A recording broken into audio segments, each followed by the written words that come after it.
સિદ્ધપુરમાં સરસ્વતી નદી કિનારે વસેલું પ્રાચીન ધાર્મિક પવિત્ર અને ઐતિહાસિક નગરી સિદ્ધપુર માતૃગયા ક્ષેત્ર ખાતે ઉત્તરાધિ મઠ દ્વારા આયોજિત કોટી કપિલ નામ લેખન યજ્ઞમાં 1 કરોડ આહુતિ આપી અને બીજા દિવસે લેખન પારાયણ સમર્પણ સભામાં લોકો જોડાયા હતા। ભારતીય સંસ્કૃતિ અને ધાર્મિક સંસ્કારોના સિંચન હેતુ યુવા પેઢીના અગણિત કાર્યો થઈ રહ્યા છે।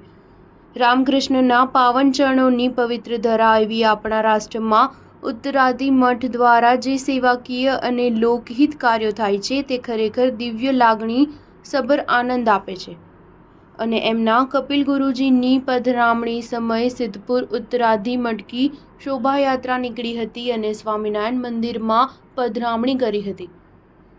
આ પાવન અવસરે ભારતીય સંસ્કૃતિની સુવાસ જીવંત રાખવા એવં આજની આધુનિક યુવા પેઢીને સનાતન વૈદિક ધર્મની સાચી સમજ પાડવા કાર્યક્રમ કરવામાં આવ્યો હતો।